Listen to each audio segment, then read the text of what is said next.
سيدنا محمد وعلى آله وصحبه في كل لمحة ونفس عدد ما وسعه علم الله.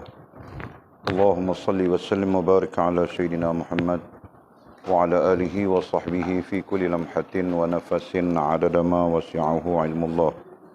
اللهم صل وسلم وبارك على سيدنا محمد وعلى آله وصحبه في كل لمحة ونفس عدد ما وسعه علم الله. بسم الله ما شاء الله، بسم الله ما شاء الله، بسم الله ما شاء الله، وما لم يشأ لم يكن، لا حول ولا قوة إلا بالله العلي العظيم، لا حول ولا قوة إلا بالله العلي العظيم، لا حول ولا قوة إلا بالله العلي العظيم. اللهم ارحمنا بالقرآن واجعله لنا إماما ونورا وهدى ورحمة. اللهم ذكرنا منه ما نسينا، علمنا منه ما جهلنا، وارزقنا تلاوته أناء الليل وأطراف النهر، واجعله لنا حجة يا رب العالمين. اللهم افتح لنا فتوح العارفين، وارزقنا فهم النبيين، واجعلنا من عبادك الصالحين والمتقين يا رب العالمين. بسم الله الرحمن الرحيم. قال مصنف رحمه الله تعالى: نفعنا الله بعلومه وبكتابه في الدارين، اللهم آمين يا رب العالمين. Wa ba'du, qala, syarahan yang ke-77. Berdampinglah dengan Allah seolah-olah tidak ada yang lain lagi kecuali Dia. Berdampinglah dengan makhluk seolah-olah diri kamu tidak ada. Apabila kamu berada di sisi Allah tanpa makhluk, maka dapatlah kamu Allah dan lenyap dari segala yang lain. Apabila kamu berserta makhluk tanpa diri kamu sendiri, kamu akan menjadi adil dan menolong orang menuju jalan yang lurus dan selamat dari kesusahan kehidupan. Tinggalkanlah apa sahaja di luar pintu bilik khalwat kamu itu dan masuklah ke dalam seorang diri. Apabila kamu berseorangan di dalam bilik itu, kamu akan lihat rakanmu dalam batinmu, dan akan kamu alami apa yang bukan makhluk, dan diri kamu akan lenyap. Dan sebagai tempatnya, datanglah perintah Allah dan kehampiran dengannya. Pada peringkat ini, kejahilan kamu itu akan jadi pengetahuanmu, dan jauhnya kamu itu adalah hampirnya kamu, dan diam kamu itu menjadi zikrullah, dan keadaan kamu yang hairan itu membuktikan persahabatan, yakni dengan Allah. Wahai saudaraku, wahai saudara, pada peringkat ini tidak ada yang wujud kecuali Allah sahaja dan yang dijadikannya.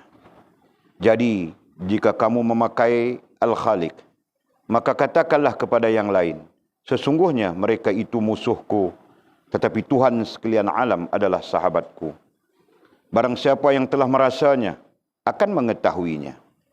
Beliau ditanya, bagaimanakah orang yang telah dikuasai oleh pahit, empedu akan merasai manis? Jawabnya, beliau berkata, dia hendaklah berusaha menjauhkan kehendak dan keinginan hawa nafsunya.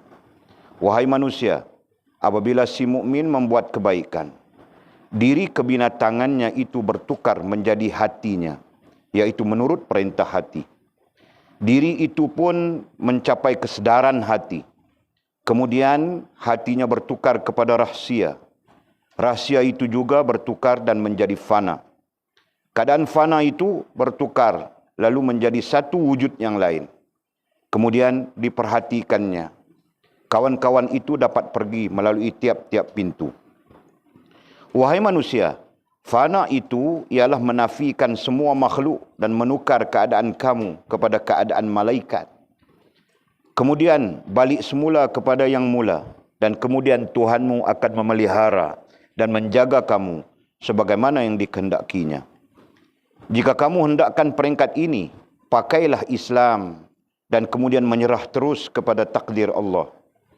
Kemudian dapatilah ilmu Allah. Selepas itu, sedarilah sepenuhnya dirimu tentang Dia dan wujudlah dalam Dia.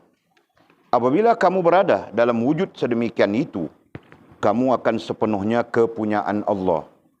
Berlaku wara' adalah kerja 1 jam. Bersederhana dalam segala hal adalah kerja 2 jam. Tetapi ma'rifah Allah ialah kerja yang sentiasa. Kemudian kata musannif syarahan yang ke-78. Alhamdulillah wa syukurillah, kita sambung lagi pengajian kita dengan syarah yang baru, iaitu syarahan yang ke-77. Kita mengakhiri syarahan yang ke-76 kemarin dengan dengan nasihat-nasihat oleh Fadilati Syekh kepada kita, mudah-mudahan menjadi ilmu yang baik kepada kita dalam perjalanan kembali kepada Allah Subhanahu wa taala. Kemarin kita bertemu dengan 7 perkara, ya. Kita bertemu dengan 7 perkara yang menjadi amalan orang-orang kerohanian, yang menjadi amalan ahlillah, yang menjadi amalan orang-orang yang berusaha mendekati Allah Subhanahu wa taala. Nah, riwayatkan Mizi 7 amalan itu.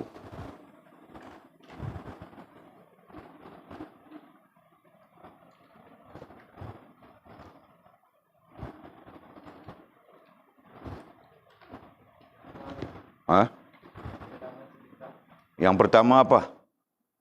Sedekah. Okey, yang kedua. Nah, kau ringkas sangat, kasih sikit cluenya.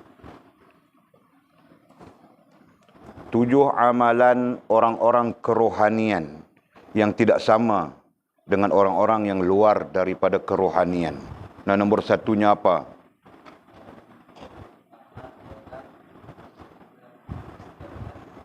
Yang pertama, bersedekah setiap hari. Nah, sikitkah, banyakkah itu bukan persoalan. Tetapi ada sedekahnya setiap hari. Nah, kita bacakan sudah hadisnya, riwayat daripada para sahabat baginda Nabi SAW.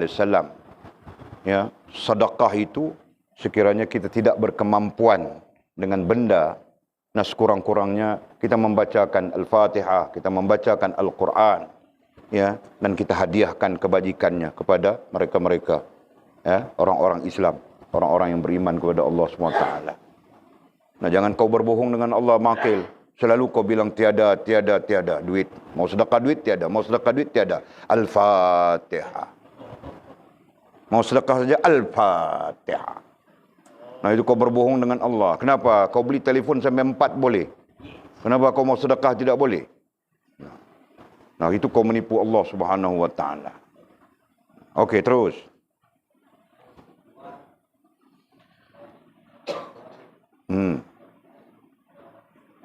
Okey, yang kedua, sembahyang jenazah gaib. Nah, ini amalan orang-orang ahlillah setiap malam. Setiap malam. Okey, terus.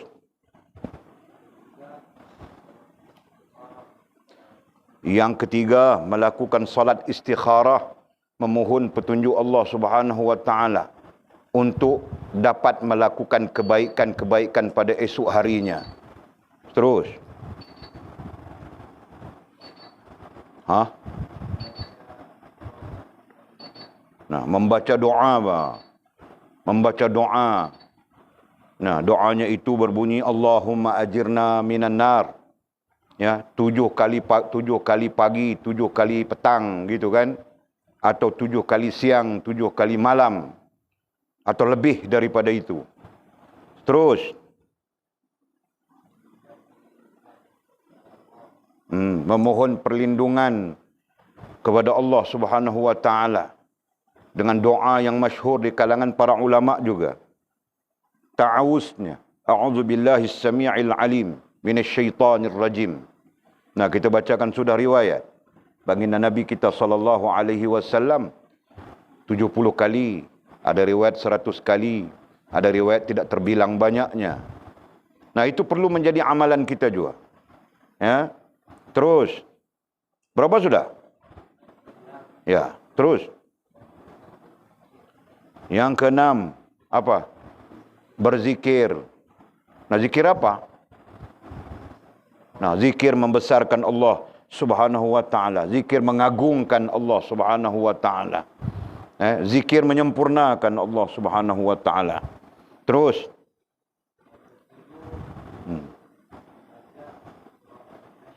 yang ketujuh, sebagai penutup daripada amalan-amalan lazim ini bagi orang-orang kerohanian adalah membaca surah Al-Hasyr bermula daripada ayat 22 sehingga ayat 24. Ya, bermula daripada ayat 22 sehingga ayat 24. Nah, itu adalah 7 amalan orang-orang kerohanian yang tidak berlaku kepada orang-orang biasa.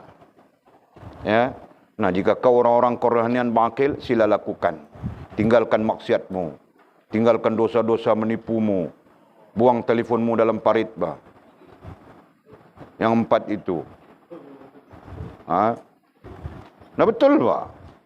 Telefon itu telah membawa kau ke jurang penipuan. Ke jurang pembohongan yang besar sudah. Nah, salah kan? Berdosa kan? Atau kau merasa dapat pahala dengan telefon itu? Tidak. Nah, kalau tidak, kau simpan buat apa? Kasih kami, bah. Kan? Aboya kita. Nah, kami menggunakan telefon untuk buat pahala, bah. Kau tahu kah? Kau saja guna telefon buat dosa. Okey, nah itu 7-nya. Mudah-mudahan kita menjadi ahlillah. Mudah-mudahan kita menjadi orang-orang kerohanian. Ya, mudah-mudahan kita menjadi orang yang sentiasa menghubungkan diri kita dengan Allah Subhanahu wa taala, dengan perhubungan-perhubungan, alat-alat perhubungan yang memang telah disediakan oleh Allah Subhanahu wa taala kepada kita. Amin ya rabbal alamin. Nah, kemudian kita masuk kepada syarahan yang ke-77. Semakin hampir kita dengan khatam sudah ini.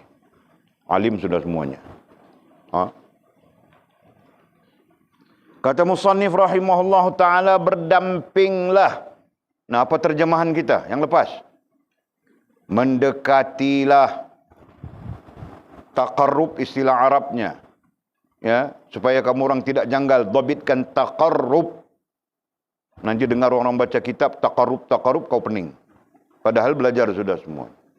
Taqarrub dengan makna mendekati. Dengan makna epistemologinya.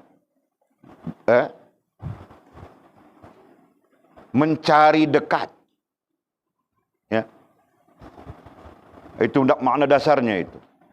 Mencari kedekatan. Nah, berarti ada usaha untuk mendekatkan diri kita. Nah, itu maksudnya. Jelaskah? Dengan siapa? Dengan Allah Subhanahu wa taala. Nah, jangan kau tidak mencari kedekatan dengan Allah. Jangan kau tidak coba untuk menghampirkan diri dengan Allah Subhanahu wa taala. Kau tidak pedulikan. Ya, dekatkah, jauhkah, macam manakah kau tidak pedulikan. Nah, ini menyebabkan kita menjadi orang-orang yang sentiasa bermaksiat kepada Allah Subhanahu wa taala. Jika tidak dengan perbuatan, dengan akal kita. Jika tidak dengan akal, dengan hati kita. Tetapi dalam keadaan bermaksiat kepada Allah Subhanahu wa taala. Faham tak? Jadi berusahalah untuk mendekati Allah Subhanahu wa taala. Jelas, itu maksudnya. Nah, nanti pulang Sabah sana, pulang mana-mana pun kamu orang. Nah, jangan kita tidak mendekati Allah Subhanahu wa taala. Bahkan jika boleh setiap masa, setiap keadaan. Ya, dengan maksud kita sentiasa dekat dengan Allah Subhanahu wa taala. Bukan kita menjadi orang yang jauh daripada Allah. Yang menyebabkan kita nantinya sesat. Yang menyebabkan kita nantinya rosak hubungan dengan Allah Subhanahu wa taala. Faham tak? Seolah-olah tidak ada yang lain lagi kecuali dia. Nah, kedekatan itu digambarkan seolah-olah tidak ada yang lain kecuali dia. Faham tak? Nah, kalau kita dalam konteks manusia dengan manusia, tidak ada yang lain melainkan Jetun Simpang 3 itu saja.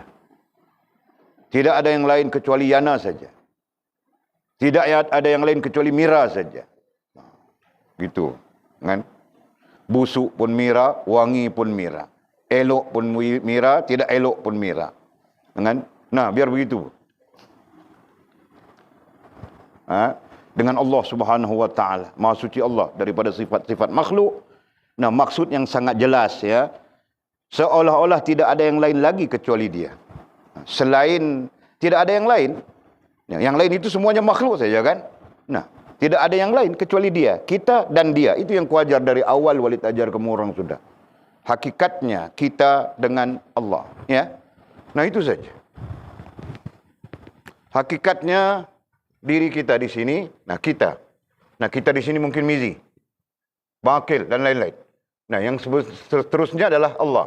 Agama di sini. Betul? Ya. Nah, hakikatnya agama ini menjadi wasilah antara kita dengan Allah Subhanahu wa taala. Kenapa hakikatnya kita dengan Allah Subhanahu wa taala? Nah, kita yang akan disoal. Betul? Kita yang akan ditanya. Kita yang akan menjawab kepada Allah Subhanahu wa taala seluruh aktiviti kehidupan kita menggunakan pinjaman Allah Subhanahu wa taala. Semuanya diri kita. Betul? Nah, diri kita di situ Mizi, diri kita di situ Bakil, diri kita di situ Rantau, diri kita di situ Anjung, diri kita di situ siapapun. Ya, termasuk Walid juga di sini. Akan disoal, akan menjawab seluruh yang terkait dengan Allah Subhanahu wa taala. Paham enggak? Nah, agama tidak akan disoal. Nah, kerana itu agama adalah wasilah saja. Nah, di akhirat nanti, sampai kita di akhirat, nah ini tidak ada. Seolah-olahnya tidak ada. Tidak menjadi persoalan pun. Fahamkah? Nah, yang menjadi persoalan ketika itu adalah diri kita dengan Allah. Allah dan diri kita. Nah, itu falsafahnya. Kita datang daripada Allah, kita akan kembali kepada Allah Subhanahu wa taala. Inna lillahi wa inna ilaihi raji'un. Nah, itu bermaknanya. Jelaskah? Nah, yang ada hanya diri kita dengan Allah Subhanahu wa taala. Jelas? Nah, belajar apa? Belajar untuk meletakkan diri kita dengan Allah Subhanahu wa taala. Belajar untuk merasakan kewujudan Allah Subhanahu wa taala dan kewujudan diri kita di dalam Allah Subhanahu wa taala atau dengan Allah Subhanahu wa taala. Boleh faham ke itu? Nah, jadi apa yang kita cakapkan itu adalah dari segi pengaruh ya. Nantinya diri kita tidak dapat berada dengan Allah Subhanahu wa taala. Kenapa? Kerana ada pengaruh lain. Nah, di sini ada pengaruh. Apa pengaruhnya? Mungkin dunia. Ya, sesuatu yang tidak menghubungkan kita dengan Allah Subhanahu wa taala. Nah, dunia itu kalau diperhalusi, nah banyak awek bagi perempuan, bagi lelaki namanya awek. Nah, ini menyebabkan kita terlibat dengan dunia. Ya, pengaruh kita sampai kita dengan Allah Subhanahu wa taala menjadi jauh. Itu kan Mizi? Contohnya. Makil, begitu kan contohnya? Nah, aku contohkan saja, aku mana tahu kamu orang. Nah, tapi kalau dapat telefon kamu orang sanggup tidak tidur. Nombor 2, game. Nah, ini dunia juga. Tidak menghubungkan kau dengan Allah Subhanahu wa taala kan, Bangkil? Adakah game itu menghubungkan kau dengan Allah Subhanahu wa taala? Pada andaian saja. Nah, coba kau andaikan macam mana game itu menghubungkan kau dengan Allah Subhanahu wa taala. Sepak, terjang, belakang kau. Depan. Tepi. Jadi macam mana dia menghubungkan kau dengan Allah Subhanahu wa taala? Kau cerita pada kami. Kami tidak tahu. Oh, masa subhanallah, alhamdulillah, masya-Allah, begitu. Nah, kalau begitu game yang kau main, berarti kau seorang saja main game gitu. Ya kan? Betul kan? Nah, jadi dunia. Akhirnya game membawa bangkit tidak solat subuh. Betul kah? Aku sebut saja, aku mana tahu. Tidak tahu. Bagus. Nah, yang lainnya apa? Shopping. Lagi apa? Lagi apa? Perhiasan. Kenderaan. Macam-macam lagi, bahkan lain-lain. Nah, semua ini adalah kita klasifikasikan sebagai pengaruh yang nantinya menghilangkan rasa berhubungan dengan Allah Subhanahu wa taala. Fahamkah? Nah, sebab itu kalau baju kita ada 3 helai, 2 helai cukup memadai sudah. Jangan kita pikir mau banyak-banyak, tahu kah? Nah, itu boleh menyebabkan kita mempengaruhi kita hilang rasa berhubungan dengan Allah Subhanahu wa taala. Demikianlah kenderaan dan sebagainya. Faham tak? Nah, belajar memadai itu dipanggil zuhud. Ya. Jelaskah?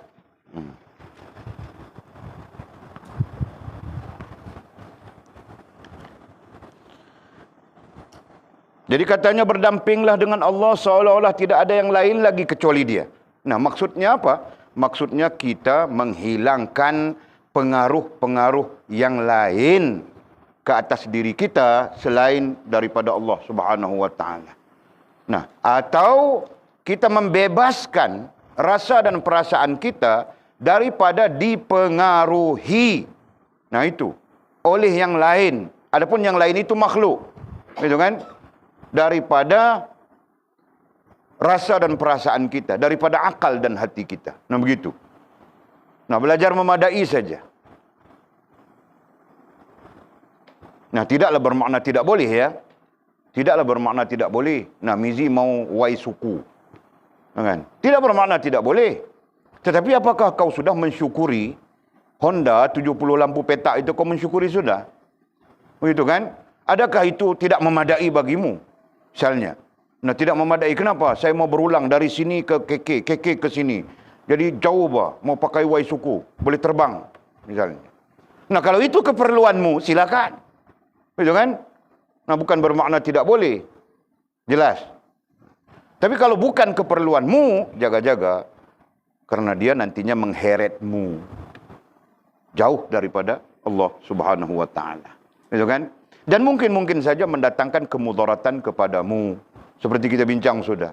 Ya, apapun yang terjadi, sebenarnya terselit permintaan kita di situ. Kita yang maukan begitu. Betul kan? Boleh fahamkah? Berdampinglah dengan makhluk. Nah, lawannya, berdampinglah dengan makhluk. Berdampinglah sama saja maknanya mendekati makhluk. Seolah-olah diri kamu tidak ada. Seolah-olah kita tidak wujud. Seolah-olah kita tidak ada. Dalam arti kata yang lain, nah, makhluk yang kita dampingi tidak akan memberi pengaruh kepada kita. Nah, itu maksudnya. Ya, kita dampingi wai suku. Nah, wai suku itu tidak memberi pengaruh buruk kepada kita, melainkan menghubungkan kita dengan Allah Subhanahu wa taala. Faham kami? Nah, ku cerita sudah bagaimana wai suku memberi pengaruh buruk. Nah, kau cerita semula. Ha? Menarik. Nah, cerita. Macam mana kau menarik? Macam mana?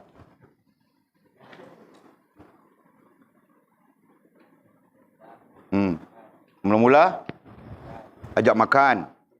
Pergi pekan. Okey, pergi pekan. Dengar cerita Mizi semua. Okey. Lepas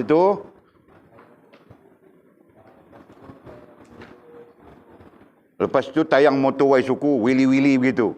Tarik-tarik wayang-wayang begitu. Okey, terus. Lepas tu mesti ada awek yang tertarik. Kenapa awek perlu tertarik dengan kau? Ha? Kerana kau handsome. Okey. Jadi apa kena mengena dengan wai suku? Dah lah handsome pakai wai suku pula. Oh, begitu. Ya, okey, terus.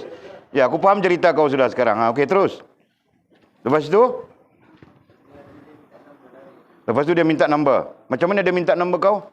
Kau minta nombor dia minta nombor kau. Dia minta nombor kau kan? Sebab kau handsome. Ya, okey, terus.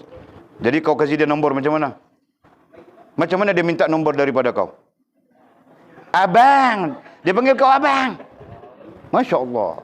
Begitu kah? Ha? Nah, boleh tidak tahu, boleh tidak melalui zaman itu. Ya, betul, bah. Boleh sedar-sedar tua saja. Mengurat macam mana tua sudah. Malu dengan orang, bah. Terakhir mengurat mamamu saja. Tahu kah? Nah, itu pun bukan mengurat. Itu pun kutanya terus saja. Itu, bah. Kan? Nah, lepas tu Nah, sekejap. Cara dapat nombor telefon tadi macam mana? Dia minta, abang kasih nombor telefon, begitu kah? Ha? Dia belum kenal nama kau bah. Ha? Gitu. Kita tengok dia, okey. Lepas tu dia panggil kau. Begitu. Okey, terus minta nombor telefon abang. Nah, kau pun okey. Lepas tu kau pun bagi nombor telefon. Nah, kemudian malam nanti call. Okey. Kemudian malam dia call. Dia call pertama dia cakap apa? Dia tanya nama. Okey. Kemudian berkenalan. Okey. Berkenalan pertama itu apa ceritanya dengan kau? Nah, kau cerita saja, Pak. Dia cerita apa? Dia cerita.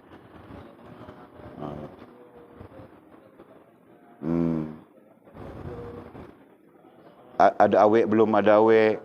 Nah. Kau pun tanya dia juga kan? Nah, kau tidak tanya? Oh, sebab kau playboy. Nah, okey, faham.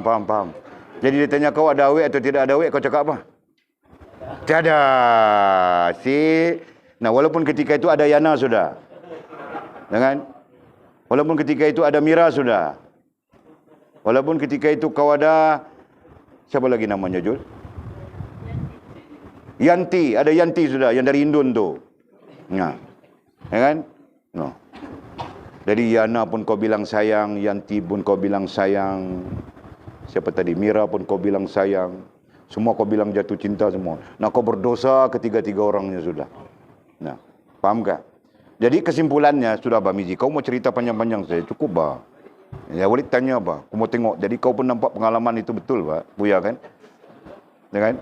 Nampak pengalaman itu betul-betul. Masya Allah. Jadi dengan sendirinya kita dapat faham Mizi ada pengalaman. Nah begitu. Okey. Nah, kesimpulannya Mizi, nampakkah bagaimana Waisuku tadi boleh menarik kita, membawa kita jauh daripada Allah Subhanahu wa taala. Fahamkah? Sama ada datang daripada diri kita sendiri ataupun datang daripada orang lain. Fahamkah? Nah itu. Nah, kiaskan kepada hal-hal yang lain. Nah, disitulah kenapa dan mengapa pentingnya kita mendekati, berdampingan, mencari dekat dengan Allah Subhanahu wa taala. Nah, itu. Fahamkah? Jelaskah? Nah, itu sebabnya. Faham betul? Nah, itu orang lelaki, kalau perempuan lain pula dia. Mau aku cerita kah? Nah, betul kau cerita. Macam Mizi cerita tadi.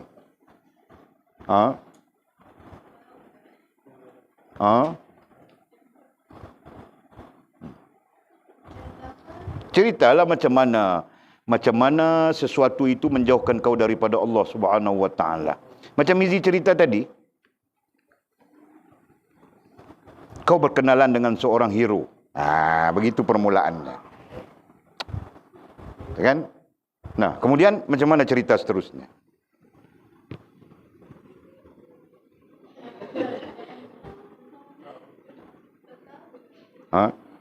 Tak tahu.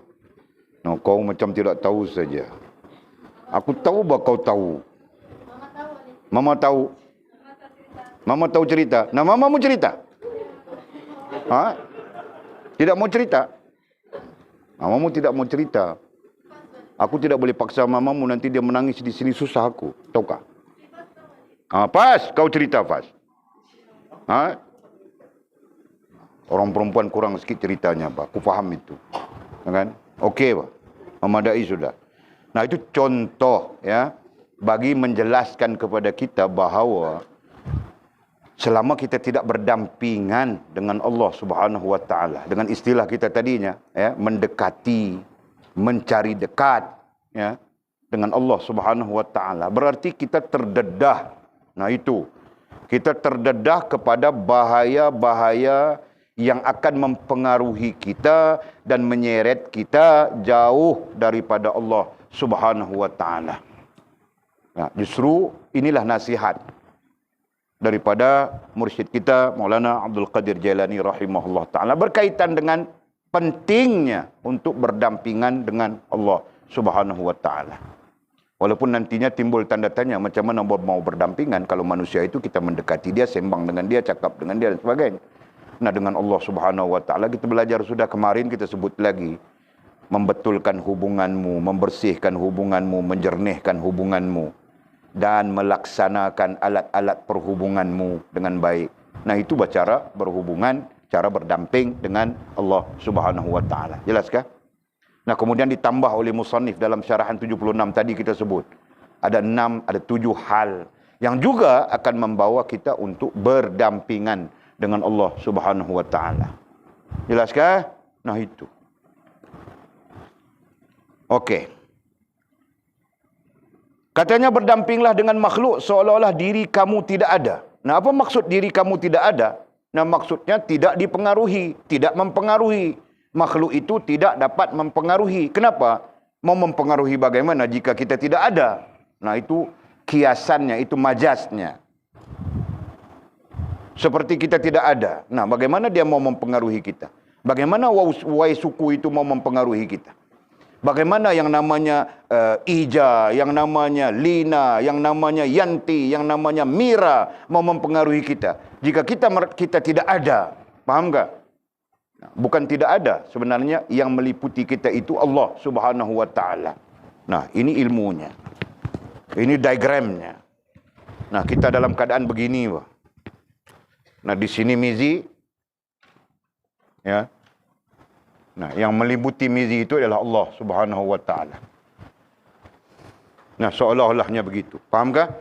Nah, itu Mizi, di sini Mizi, di sini Bang Aqil, di sini siapapun. Nah, yang meliputinya itu ialah Allah Subhanahu wa taala. Yang meliputinya itu berarti meliputi akalnya, meliputi hatinya, meliputi tingkah lakunya.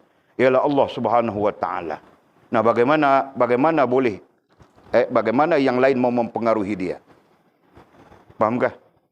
Nah, kalaupun dia pakai wai suku ini akan membawa dia ke masjid. Tidak akan membawa dia kepada siapa nama yang kau kenal tadi itu? Yang minta nombor telefon kau tu. Nah, banyak sangat sampai kau lupa namanya. Lupa? Nah, lupa. Okey. Nama yang kau lupa itu. Kan? Bagaimana nama yang kau lupa itu boleh mempengaruhi kau? Sedangkan dalam akalmu, dalam hatimu, dalam tingkah lakumu diliputi oleh Allah Subhanahu wa taala. Fahamkah? Jelaskah? Nah, itu maksudnya. Faham betul? Faham kau, Fas? Nah, bagaimana Bashir Ahmad boleh mempengaruhimu? Sedangkan dalam akal kau, dalam hati kau, dalam tingkah laku kau dipengaruhi oleh Allah Subhanahu wa taala. Nah, Bashir Ahmad telefon saja kau mau cakap pun kau takut sudah. Ya kan? Nah, berdosa bah, misalnya. Faham tak? Nah, nanti awak itu telefon Mizi, astagfirullahalazim. Sesungguhnya aku takut kepada Allah Subhanahu wa taala. Nah, ada hadisnya begitu kan?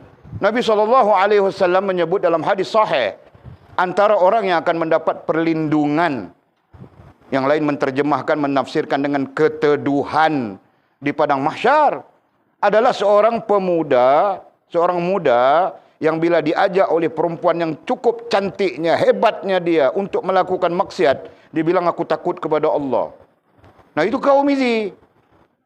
Betul kan? Nah, kau di sini, Allah meliputimu. Sampai-sampai yang kau lupa namanya itu ajak kau, Bang Mizi, besok kita dating. Misalnya kan, kau bilang maaf ya, aku takut kepada Allah Subhanahu wa taala. Nah, kau itu. Nah, kau akan mendapat keteduhan di padang mahsyar. Begitu bilang Nabi SAW kan? Nah, jelaskah? Nah, itu bentuknya. Jadi apa yang akan mempengaruhi Mizi? Tidak ada. Kalaupun dia perlu pada wai suku itu tidak akan menjauhkan dia daripada Allah Subhanahu wa taala. Nah, kalaupun dia perlu kepada apa yang kau mau pakai itu orang tahu? 4x4 itu apa? Revo. Nah, kalaupun kau pakai Revo itu tidak akan membawa kau jauh daripada Allah Subhanahu wa taala. Dan begitulah seluruh apapun yang menjadi keperluanmu tidak akan menjauhkanmu daripada Allah Subhanahu wa taala. Faham tak? Nah, itu maksudnya. Kenapa? Karena kau tidak ada.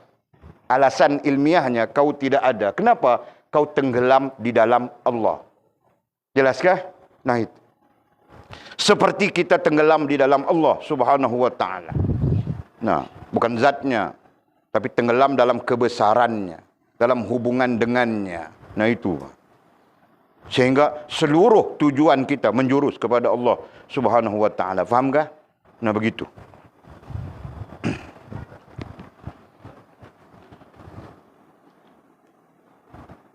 Faham kah sila?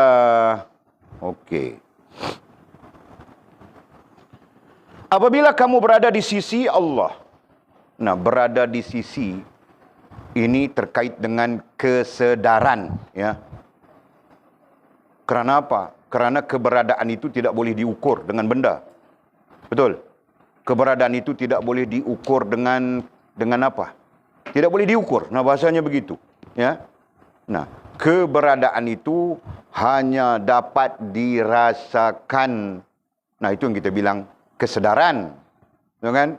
Nah, pengukurnya nanti adalah kesedaran atau sedar diri. Nah, itu istilah lazim bagi kita, ya. Yang kita sebut adalah sedar diri. Nah, sedar diri itulah nantinya akan menunjukkan, akan memberitahu kita tentang apa ya? Tentang keberadaan kita di sisi Allah Subhanahu wa taala. Jelaskah?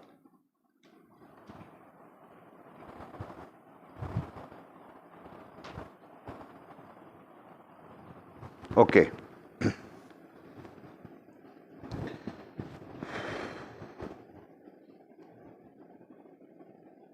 Apabila kamu berada di sisi Allah. Nah, dengan kesedaran itu, dengan sedar diri itu menyebabkan kita tahu, nah kita dapat merasakan kita berada di sisi Allah. Nah, berada di sisi dengan maksud hubungan kita, ya, hubungan kita dan perhubungan kita benar. Nah, itu maksudnya. Hubungan dua entiti di situ, satu hubungan dan satu perhubungan. Nah, kedua-duanya menjadi benar, ya, di sisi Allah Subhanahu wa taala. Katanya apabila kamu berada di sisi Allah tanpa makhluk. Tanpa makhluk artinya tanpa pengaruh daripada makhluk, benda, hal dan perkara. Nah, itu maksud. Ya, kita berada di sisi Allah. Nah, diagram yang kita tunjukkan di sini terpakai. Ya. Mizi, nah, Mizi seolah-olah berada di sisi Allah. Ini istilah, ya. Mizi berada di sisi Allah Subhanahu wa taala. Ya. Kenapa? Kerana makhluk tidak mempengaruhinya. Tidak dapat mempengaruhinya. Nah, itu kan tanpa makhluk, tanpa pengaruh daripada makhluk. Jelas?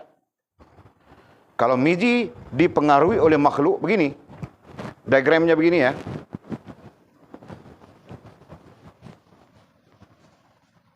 Ini diagram dipengaruhi oleh makhluk.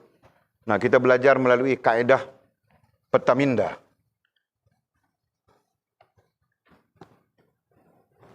Nah, ini Mizi dipengaruhi oleh makhluk. Mizi, okey, di sini makhluk, ya, yang kita namakan makhluk, benda, hal dan perkara. Kita pakai satu saja, makhluk. Nah, dia dipengaruhi oleh makhluk. Dan diagram yang kemudian baru Allah Subhanahu wa taala. Nah, jadi sejauh mana Mizi dipengaruhi oleh makhluk ini, katakan makhluk-makhluk di kelilingnya ini mempengaruhinya 100%. Katakan, ya 100%. Nah, akhirnya pengaruh Allah Subhanahu wa taala ke atas dirinya hilang.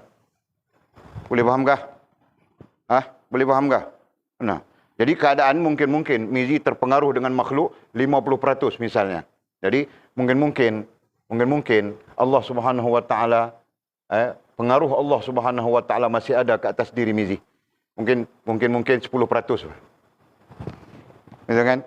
Nah, dia sembahyang Jumaat juga. Seminggu sekali dia sembahyang juga, Pak, Jumaat. Nah, ataupun lebih teruk daripada itu, tinggal 1% saja. Kita katakan, ini contoh saja, ya. Nah, dia sembahyang juga hari raya. Nah, jadi dia pergi sembahyang hari raya tahun sekali. Tahun 2 kali kah? Nah, itu contoh. Jadi Gambaran ini menunjukkan kepada kita sejauh mana makhluk ini mempengaruhi kita, maka disitulah yang menyebabkan kita lalai, kita meninggalkan atau rosak hubungan kita dengan Allah Subhanahu wa taala. Faham kah? Nah. Jadi hal ini perlu jelas, ya. Ada orang yang makhluk itu namanya duit mempengaruhi dia. Nah, sampai-sampai dia cari duit kah, tidak peduli bahawa hukumnya, peraturannya, hubungannya dengan Allah Subhanahu wa taala dan sebagainya. Betul? Boleh faham kah? Nah itu. Jadi diagram ini memberi maklumat kepada kita. Terus. Maka dapatlah kamu Allah, katanya. Jangan. Apabila kamu berada di sisi Allah tanpa makhluk, dengan huraian kita tadi ya, maka dapatlah kamu Allah. Kamu akan dapat Allah. Kita akan dapat Allah. Mizi akan dapat Allah Subhanahu wa taala. Dapat Allah maksudnya apa? Maksudnya terbina, terbentuk, atau mungkin sempurna hubungan dengan Allah Subhanahu wa taala. Nah, kalau kita ambil dua makna terus. Allah terima diri kita dan sempurna hubungan dengan Allah Subhanahu wa taala. Nah, itu maksud dapat. Maka dapatlah kamu Allah. Dalam arti kata yang mudah, baru kita mendapat Allah, ya. Baru Allah menerima kita. Nah, baru kita berjalan untuk sempurna hubungan dengan Allah Subhanahu wa taala. Nah, jika Allah Subhanahu wa taala tidak menerima kita, mana mungkin wujud istilah dapat Allah. Betul kan? Apalagi mau sempurna hubungan dengan Allah Subhanahu wa taala, tidak mungkin. Jelas. Nah, itu. Maka dapatlah kamu Allah, maka dapatlah. Jadi istilah yang mudah adalah Allah menerima diri kita. Nah, itu. Dhabitnya maka dapatlah Allah menerima diri kita. Nah, nanti lanjut sempurna hubungan dengan Allah Subhanahu wa taala. Maka dapatlah kamu Allah dan lenyap dari segala yang lain. Dan lenyap hilang, putus dari segala yang lain. Nah, segala yang lain itu makhluk saja kan? Segala yang lain daripada Allah Subhanahu wa taala itu adalah makhlukat. Yang kita istilahkan secara strukturnya adalah makhluk, benda, hal dan perkara. Nah, nanti lenyaplah dari segala yang lain, lenyap, putuslah, bebaslah kita daripada segala yang lain. Nah, ketika itu suku tidak akan mempengaruhi kita untuk jauh daripada Allah. Ketika itu Yana, Mira, siapapun namanya, termasuk Jeton, nah, tidak akan mempengaruhi kita untuk jauh daripada Allah Subhanahu wa taala.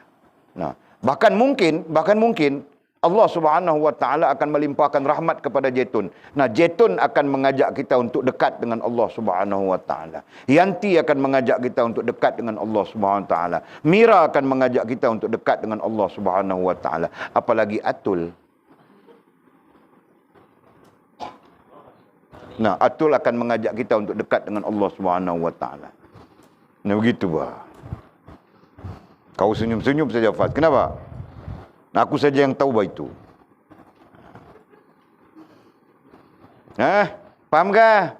Nah, sekarang Atul pun gagal mengajak untuk dekat dengan Allah Subhanahu wa taala. Kerana ada banyak hantu-hantu lain. Okey.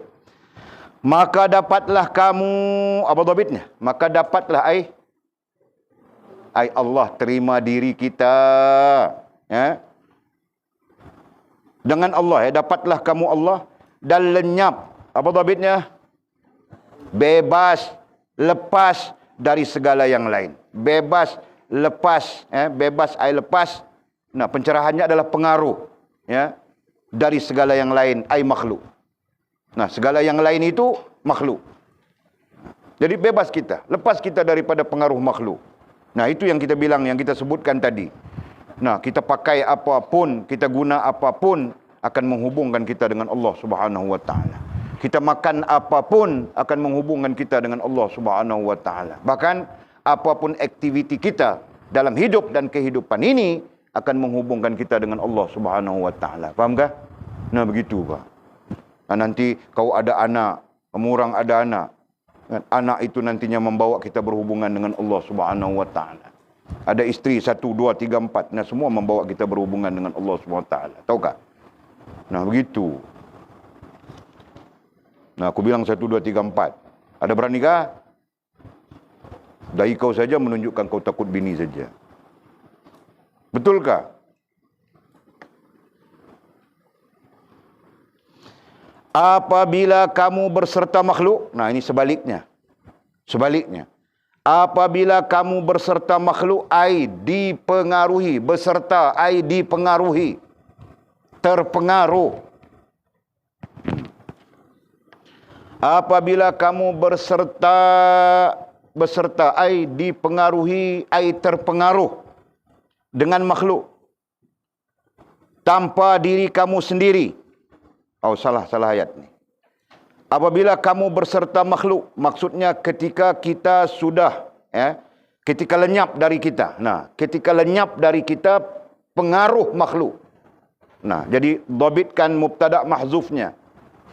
Jadi mubtada' mahzufnya adalah apabila lenyap dari kita pengaruh makhluk. Nah, itu. Jadi ai sebelum apabila. Ya, selepas apabila. Apabila ai lenyapnya pengaruh makhluk terhadap diri kita. Nah, nantinya ketika kita berserta dengan makhluk, nah ketika kita berserta ai ketika kita mengambil makhluk, ya, tanpa diri kamu sendiri. Nah, ini yang kita sebut di atas tadi, ya. Pengaruh kita menyatakan tentang pengaruh tadi. Apabila kamu berada di sisi Allah. Bukan. Berdampinglah dengan makhluk seolah-olah diri kamu tidak ada. Nah, itu tadi. Ya. Tanpa diri kamu sendiri, kamu akan menjadi adil. Nah, apabila kita bersama dengan makhluk, nah kita nantinya menjadi adil. Ya.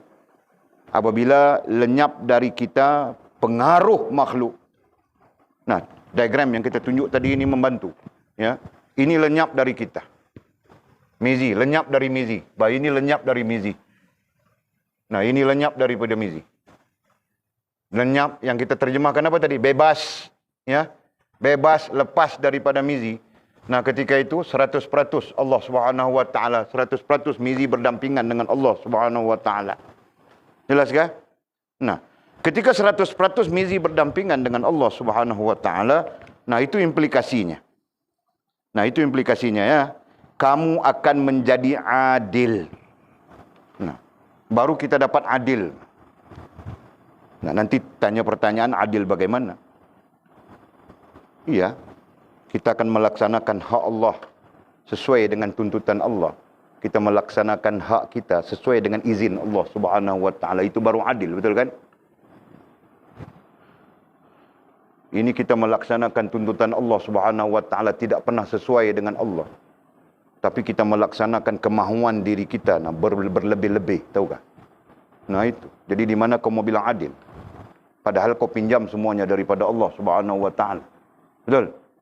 Nah, kau melaksanakan tuntutan Allah Subhanahu Wa Taala itu ketika dalam solat saja. Itu pun disebabkan kau perlu lihat tempat sujud. Ya, kerana metodologi solat yang diajar kepada kita adalah perlu melihat tempat sujud. Tidak boleh lihat sana, tidak boleh lihat sini, tidak boleh lihat itu, tidak boleh lihat ini. Betul? Nah, andai kata,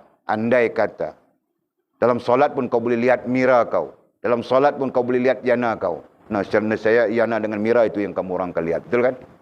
Faham tak? Nah. Jelas tak boleh cerita ini? Nah, sebab itu dalam solat kita nampak apa yang mempengaruhi kita. Apa saja yang mempengaruhi kita, kita akan nampak. Betul? Nah. Kenapa? Nah, ini jawapan yang diberikan kepada kita. Ya. Kita tidak adil. Dalam perkara, dalam hak Allah, kita tidak adil. Bahkan kita melebih-lebihkan kepada diri kita. Bukan hak, ya, diri kita yang diizinkan oleh Allah Subhanahu Wa Taala. Nah, kita berlebih-lebih. Betul kan? Sepatutnya kita makan bagus-bagus, sedap-sedap. Katakan malam ini kita makan sedap, bagus-bagus. Nah, malam ini sepanjang malam kita qiyamul lail. Nah, itu baru betul. Betul kan? Baru betul, betul kan? Ini kita makan sedap-sedap ini malam. Ini malam lah yang kita tidur sampai tidak bangun subuh. Masya Allah. Faham tak? Nah, itu menunjukkan kita tidak adil. Dalam urusan kita dengan Allah Subhanahu Wa Taala, kita tidak adil. Nah, apalagi kalau kita bercakap tentang semuanya kita pinjam daripada Allah SWT. Nah, lebih lagi kita tidak adil. Faham tak? Nah, itu. Masya Allah. Jadi, apabila makhluk tidak dapat mempengaruhi kita, nah ketika itu baru kita akan menjadi adil. Adil dengan Allah. Adil dengan diri kita sendiri. Adil dengan agama. Nah, begitu. Jelaskah? Dan menolong orang. Nah, serta sikap adil kita itu nantinya akan menyebabkan kita mau menolong orang lain. Mau menolong orang lain. Kenapa? Nah, kerana kita melihat orang lain seperti kita. Ya. Kita melihat orang lain adalah makhluk Allah Subhanahu wa taala seperti kita. Mempunyai kelemahan-kelemahan yang perlu ditonton, perlu dipimpin, perlu dibimbing, bahkan perlu dicapai tangannya, digapai tangannya dan bawa kepada Allah Subhanahu wa taala. Nah, begitu kan? Nah, kita tidak melihat orang lain itu sebagai satu yang buruk. Nah, itu penglihatan Nabi kita sallallahu alaihi wasallam. Nah, kerana itu Nabi sallallahu alaihi wasallam adalah nabi yang paling sayang kepada umatnya, paling cinta kepada umatnya. Kan? Nah, dia bekerja keras untuk membawa umatnya, mencapai tangan umatnya, menarik mereka keluar daripada kesesatan kepada petunjuk Allah Subhanahu wa taala. Nah, apabila kita mempunyai rasa adil pada Allah, rasa adil pada agama, rasa adil pada diri, nah nantinya antara yang kita akan buat adalah mengajak manusia-manusia, sejauh mana pun salahnya, sejauh mana pun buruknya, mengajak mereka kembali ke jalan yang lurus. Nah, begitu kan? Kenapa? Kerana kasihnya kepada sesama manusia. Seperti mana baginda Nabi kasihnya kepada umat. Nah, begitu. Dan menolong orang-orang menuju jalan yang lurus dan selamat dari kesusahan kehidupan. Nah, kan? Dan selamat dari kesusahan kehidupan.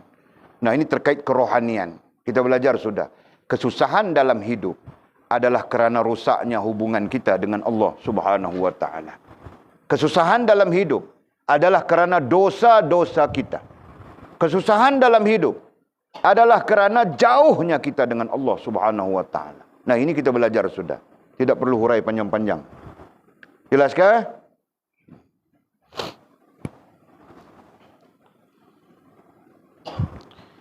Kemudian kata musannif, tinggalkanlah apa sahaja di luar pintu bilik khalwat kamu itu. Tinggalkanlah. Tinggalkanlah apa sahaja. Nah, apa yang perlu ditinggalkan? Pengaruh makhluk. Benda, hal dan perkara. Tinggalkanlah apa sahaja. Pengaruh makhluk, benda, pertama makhluk, kedua benda, ketiga hal, keempat perkara. Atau dibaca tiga saja. Ya.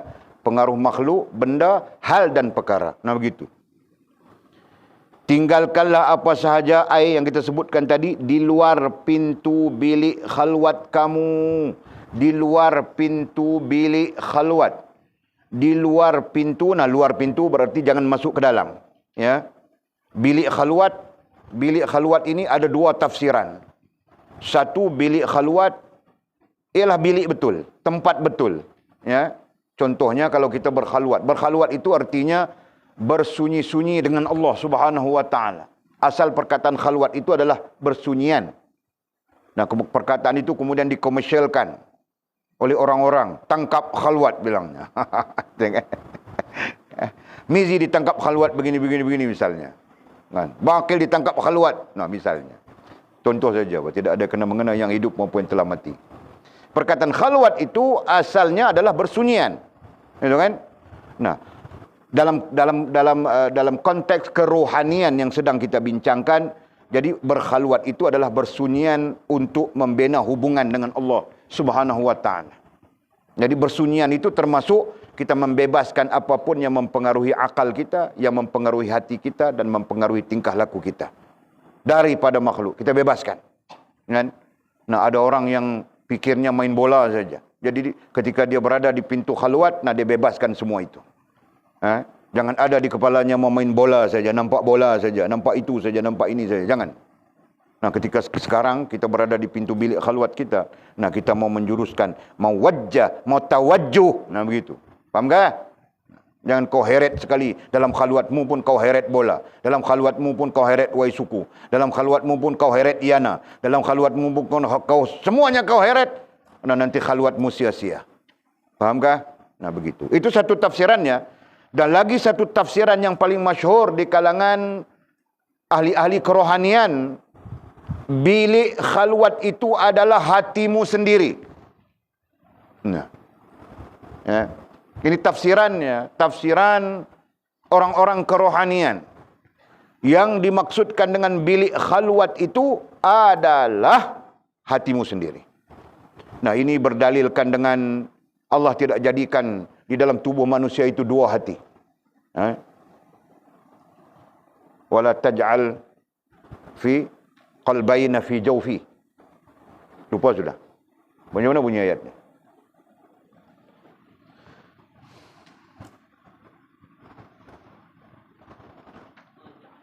Wa ma ja'alallahu li rajulin fi qalbayn fi jawfi. Fi qalbayn min jawfi. Nah. Min qalbayn fi jawfi. Nah, okey, betul, Pak.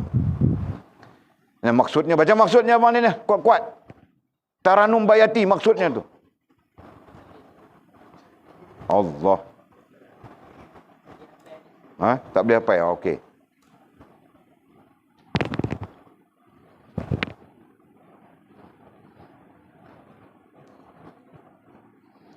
Dan tidaklah kami jadikan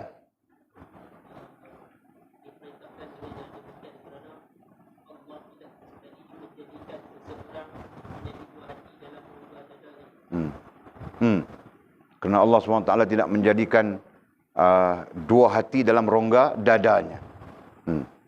Satu saja hati.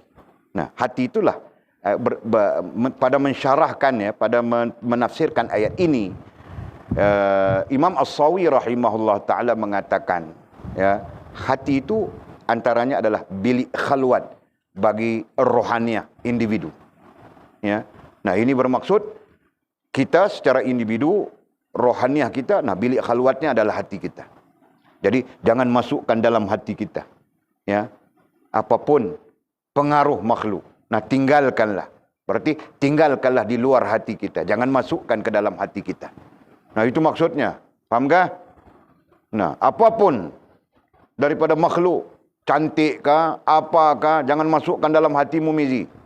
Nah, kau pikir Yana cantik, punggungnya begini, begitu, begini. Nah, itu masuk dalam hatimu, kan? Nah, nanti menyusahkanmu saja. Nah, biar dia macam papan kah, macam gasing kah, macam ubi kayu kah, ubi keledek kah, biar dia. Nah, yang ada di dalam hatimu adalah Allah dan kebesarannya. Begitu kan? Nah, mangkil pun sama juga, Pak. Jangan telefon itu ada dalam hatimu. Jangan game itu ada dalam hatimu. Buang, tinggal saja di luar. Nah, dalam hatimu adalah kebesaran Allah Subhanahu wa taala. Begitu, Pak. Ini telefon lagi besar, game lagi besar, macam mana? Nah, itu kan. Nah, kalau orang perempuannya bedak lagi besar, lipstick lagi besar, tidak payah bedak apa, pakai tepung-tepung saja, kita banyak tepung. Bedak tepung gomak. Okey. Tinggalkanlah apa sahaja di luar pintu bilik khalwat kamu. Nah, adapun bilik khalwat bagi kita secara rohaniahnya adalah hati-hati kita sendiri. Jangan masukkan dalam hati kita. Nah, Walid belajar ini, Walid share saja dengan kamu orang. Ya. Walid belajar, Walid pun sama saja macam kamu orang manusia. Aku bukan malaikat, kamu orang tahukah? Aku pun manusia. Kadang-kadang masuk saja dalam hatiku. Orang itu, orang ini. Nah, begitu kan? Aku buang saja semuanya, tinggal di luar.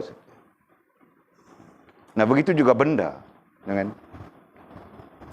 Paham tak?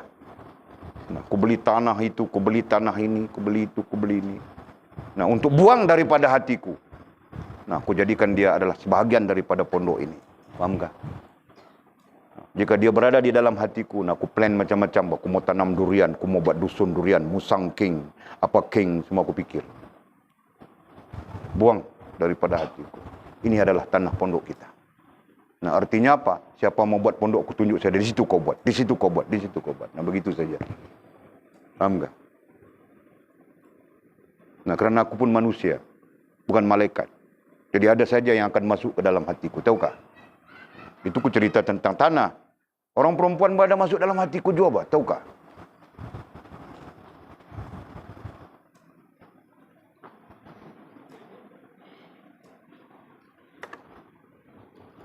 Okey, Pak.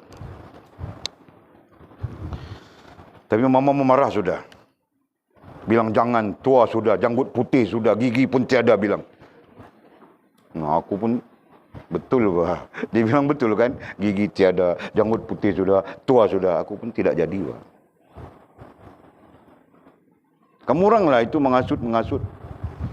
Ha? Okey, Pak.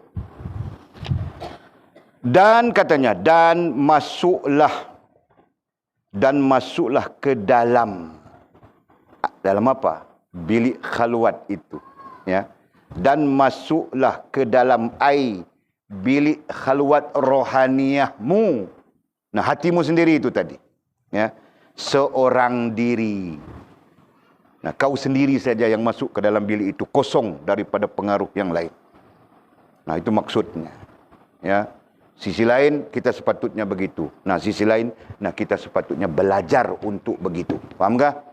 Nah, kerana kita orang belajar, semua kita orang belajar. Nah, kita belajar untuk kosongkan, ya, hati kita daripada pengaruh makhluk dan benda, hal dan perkara. Nah, kita masuk dalam bilik khalwat kita itu, dalam hati kita itu sendiri, dalam rohaniah kita, masukkan rohaniah kita di dalam hati kita itu secara sendirian, tanpa ada pengaruh makhluk, benda, hal dan perkara. Faham tak? Nah, kita belajar. Mulai sekarang kita belajar. Jangan kita menjadi orang-orang yang lalai. Kita belajar mulai sekarang. Lalu kita mau masuk dengan apa? Nah, aku ajar sudah semua. Masuklah dengan zikir nafsi itu. Ya, masuklah, bawalah rohaniah kita masuk ke dalam bilik khalwat rohaniah kita itu dengan zikir nafsi. Jelas? Nah, mulakan. Biasa kau zikir di mulut saja kan? Nah, nanti sampai masanya kau akan zikir dengan hatimu. Ku ajarkan nanti. Tahukah? Nah, begitu, Pak. Okey, kemudian kata musannif wallahu a'lam. Mukasyafatul qulub mana?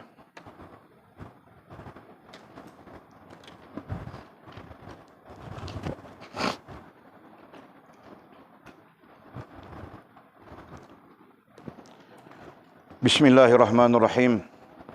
Allahumma salli ala Sayyidina Muhammad wa ala ali Sayyidina Muhammad. Allahumma salli ala Sayyidina Muhammad wa ala ali Sayyidina Muhammad. Allahumma salli ala Sayyidina Muhammad wa ala ali Sayyidina Muhammad. Yang ni kitab baru. Mana yang abang punya yang buruk tu? Okey. Yang ni baru. Siapa yang nak yang baru ni ada ni? Ada berapa lagi? Habis dah? Habis dah? Habis dah Ekal?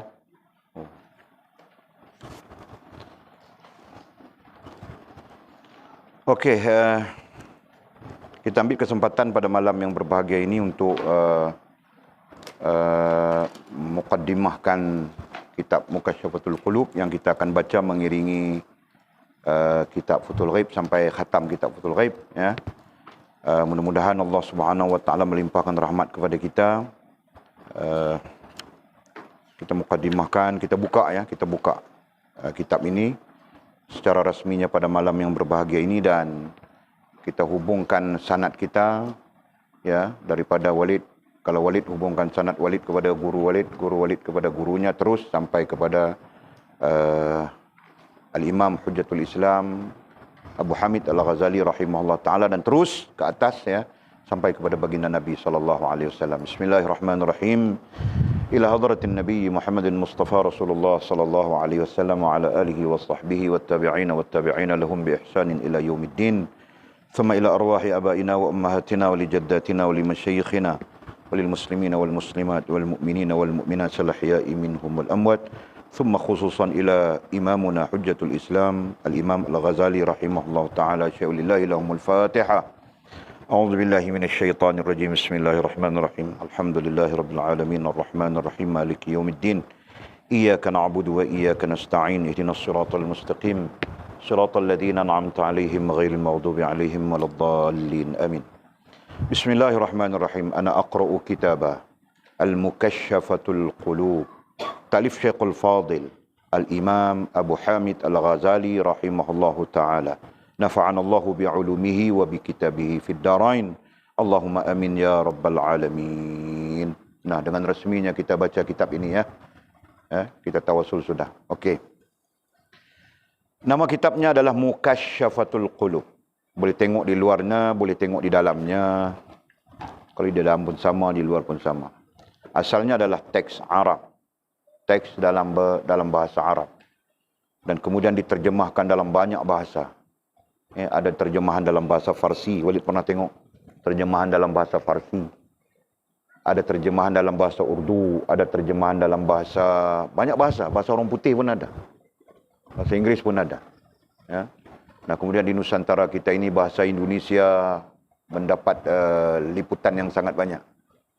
Kalau di Indonesia itu mungkin kerana orangnya ramai, jadi penterjemahnya pun ramai. Penterjemahnya pula ada yang sifatnya mencari duit. Nah, dia terjemah suka-suka saja begitu kan. Nah, jadi terjemahan ini begitu banyak. Nah, daripada banyak-banyak terjemahan daripada Arab kepada bahasa kita di Nusantara, nah kita ada terjemahan dalam bahasa Melayu. Kebetulan ya, dalam bahasa Melayu. Dan Walid dapati, walaupun dalam bahasa Melayu, tapi ada istilah-istilah Indonesianya. Nah, ini berarti penterjemah Melayu ini merujuk kepada terjemahan Indonesia juga. Ya, terjemahan daripada Indonesia. Nah, tidak menjadi masalah kerana teks Arabnya kita ada. Berarti kalau ada sesuatu yang kelihatannya bercanggah, kita boleh rujuk kepada teks Arabnya. Jadi Walid belajar daripada teks Arabnya langsung. Okey. Jadi maknanya adalah Mukasyafatul Qulub. Tema kitabnya, nama kitabnya adalah Mukasyafatul Qulub. Nah, mukasyafah, kita pun belajar sudah ya, perkataan mukasyafah dengan makna mudah kita adalah nampak dengan hati, begitu kan? Nah, itu yang kita belajar. Mukasyafah, ya, nampak dengan hati. Ini habis sudah, Mizi sudah jadi soleh sudah dia. Mizi, Makil, semua jadi soleh sudah. Tinggal seorang lagi ya belum jadi soleh kita nih. Antara kita ramai-ramai. Mukasyafah.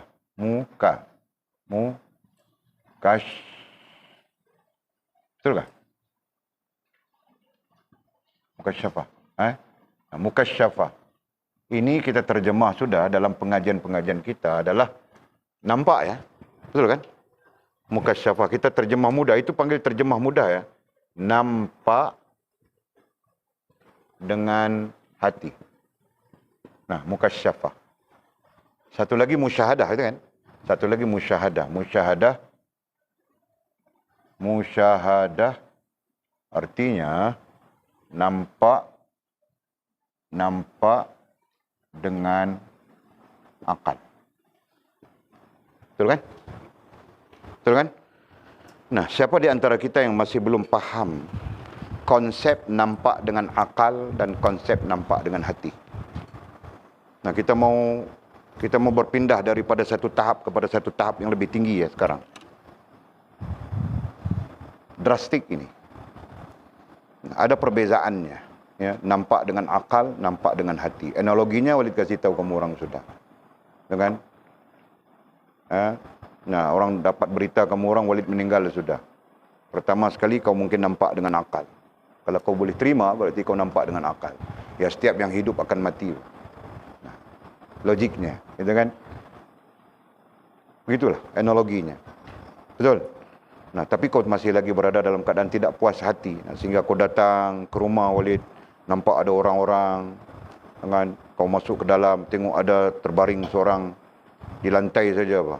Kerana miskin, katil tiada, nah baring di lantai saja, tutup dengan kain.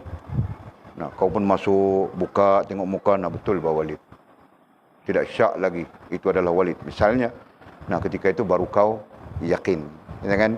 Nah, yakin itu bilang nampak dengan hati. Nah, itu bilang mukasyafah, tahap awal ya. Walaupun istilah mukasyafah nantinya diperbincangkan panjang lebar.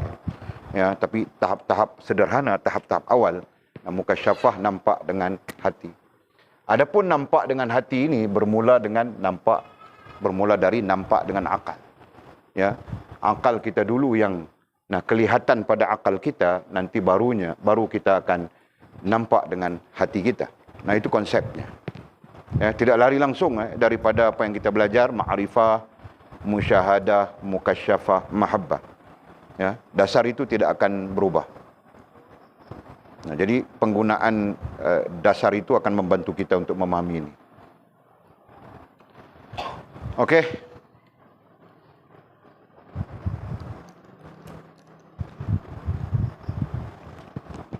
Nah, mukasyafah, terus saja mukasyafah, kalau baca dalam teks, kalau baca dalam bahasa Melayunya mukasyafah al-qulub.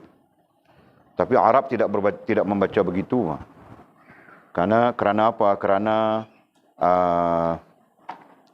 kalau dalam bahasa Arab kalimat awal itu sebahagian daripada isim, itu kan.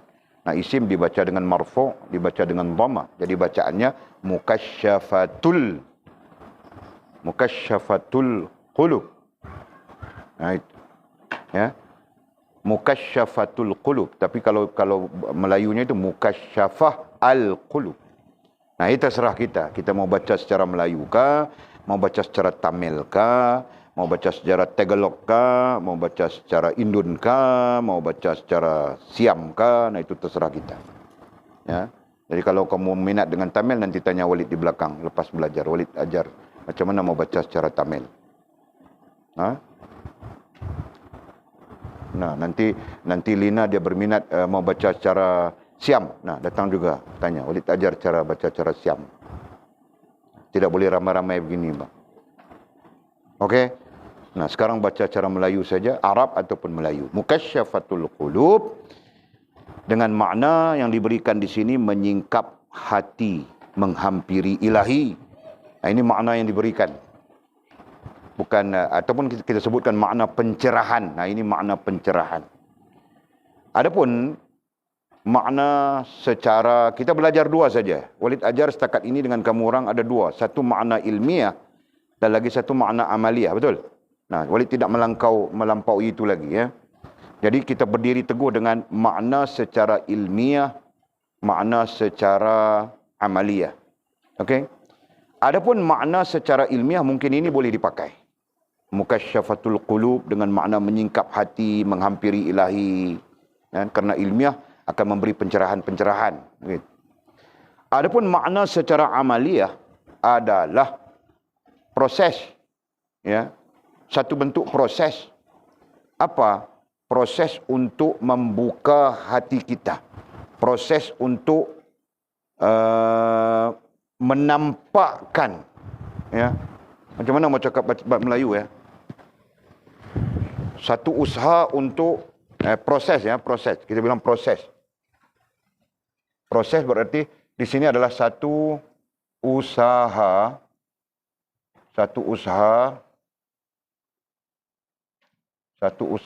untuk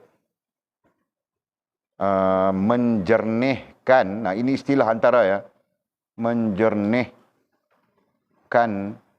Menjernihkan hati sehingga boleh nampak. Sehingga boleh nampak sesuatu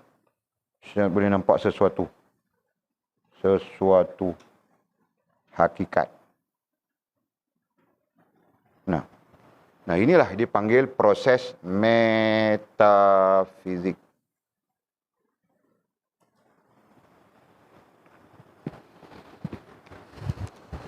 Nah, inilah proses metafizik.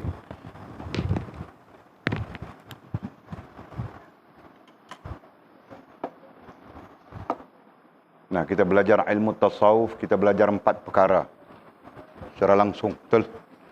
Kita belajar psikologi, kita belajar metafizik, kita belajar estetika, dan kita belajar etika. Nah, jadi kita sepanjang kita belajar itu, kita gabung semua sudah. Kan psikologinya kita belajar sudah. Bagaimana sepatutnya akal kita, bagaimana sepatutnya hati kita, bagaimana sepatutnya tingkah laku kita. Nah, itu psikologi. Betul? Nah, sekarang kita masuk kepada metafizik. Walaupun kita belajar sudah secara langsung dalam kitab Futhul Ghaib, konsep metafizik untuk digabungkan dengan psikologi, nah sekarang kita lebih mendedahkan, lebih untuk mendedahkan bagaimana konsep metafizik Islam secara langsung. Jadi mukasyafatul qulub artinya satu usaha. Nah, mungkin nanti kita gabungkan perkataan bersungguh-sungguh, ya. Satu usaha untuk ini tulis sudah tadi apa? Satu usaha untuk menjernihkan. Nah, menjernihkan nanti membersihkan ke apa? Itu terkait dengan apa yang kita belajar sudah, ya. Yang penting satu usaha. Satu usaha, nah itu kita gabungkan dalam proses metafizik tadi. Ya. Satu usaha untuk menjernihkan hati. Hati siapa? Hati kita. Nah, kalau kita berguru, nah guru berusaha untuk menjernihkan hati kita. Dalam masa yang sama, kita perlu berusaha menjernihkan hati kita sendiri. Nah, begitu. Kalau guru berusaha, kau tetap mau jadi hantu juga. Nah, tidak akan berlaku apa-apa. Tetap hantu, macam bangkil, macam anjung. Tetap hantu juga. Mau buat macam mana? Ya kan? Nah, bangkil, kau sedarkah kau hantu juga? Atau kau merasakan kau jadi wali sudah? Nah, mana ada? Jadi hantu juga kan? Nah, jadi Walid berusaha untuk menjadikan kau wali, tapi kau sendiri tidak pernah berusaha untuk menjadikan kau wali. Sama saja, Walid berusaha menjadikan Anjung sebagai wali, tapi Anjung tetap tidak berusaha untuk menjadikan dirinya sebagai wali. Nah, berarti berada di posisi hantu terus. Nah, Walid mau buat macam mana? Kan?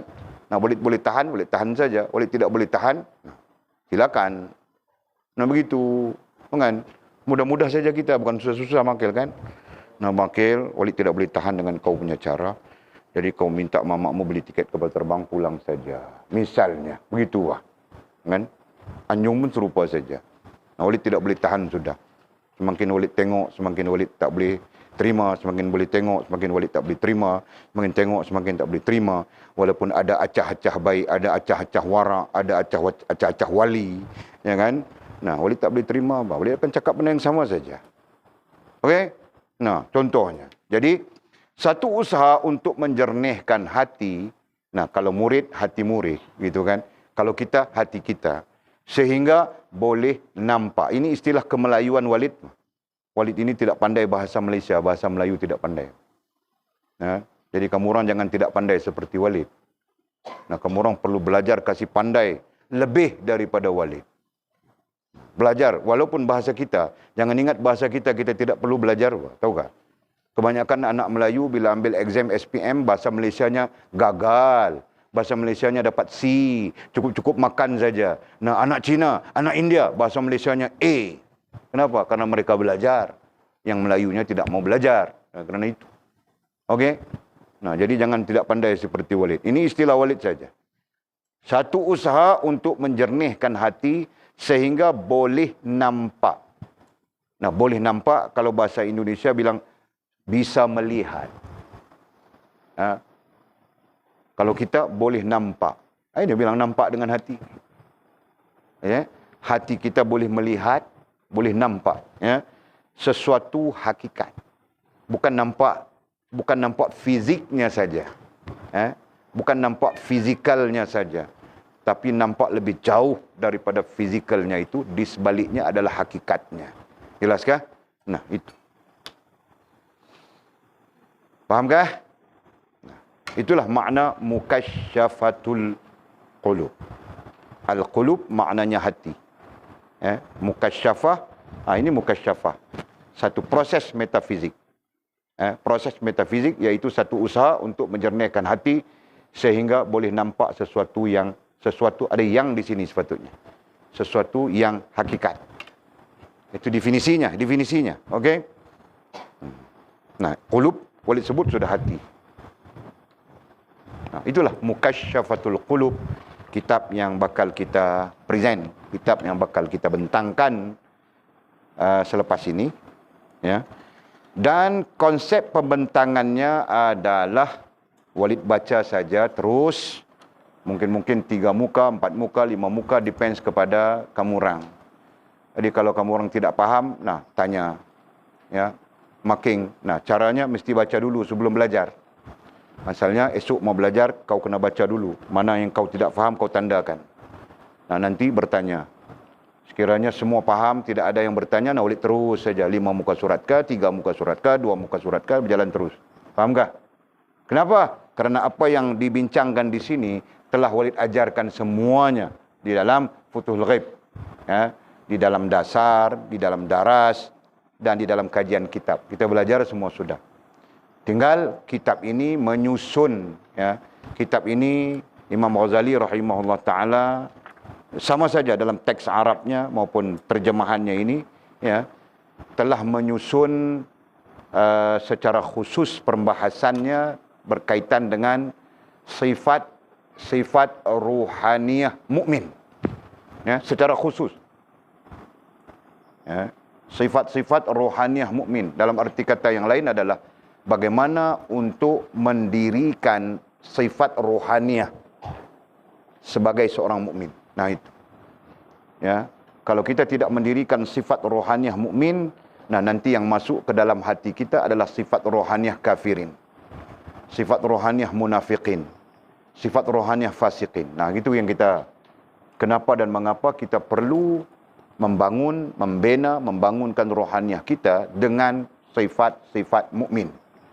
Nah, adapun sifat rohaniyah mukminin itu sebagian ulama mengatakan 9. Bukan sebagian, majoriti ulama mengatakan 9. Berdasarkan kepada Al-Quran dan hadis Nabi SAW. Nah, ada juga ulama seperti Imam Ghazali rahimahullah ta'ala menambahkan lagi 1. Ya, menjadikannya 10. Ya, dengan sifat qana'ah. Ya. Nah, menjadikannya 10. Nah, sama ada 9 atau 10.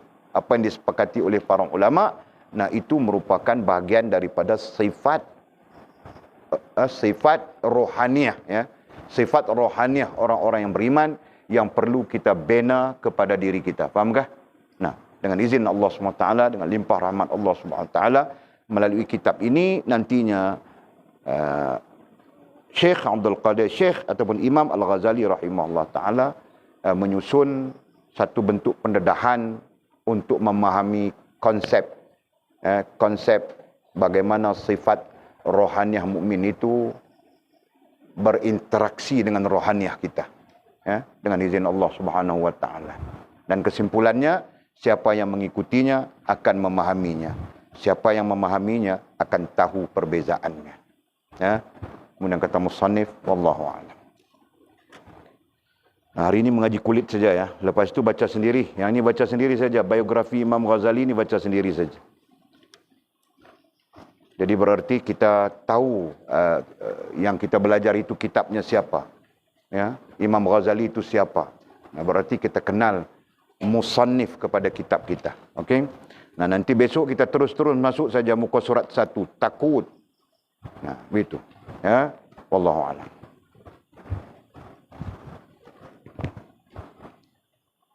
Ini nak ambil balik kah? Yos. Ambil. Baik, ada soalan apa-apa pada malam ni? Semua dijemput makan, ya. Kita ada laksa, kita ada bihun, kita ada macam-macam, kita ada. Kita ada apa kita ada? Kita ada macam-macam. Tak tahu nak cerita. Jadi jemput makan semua.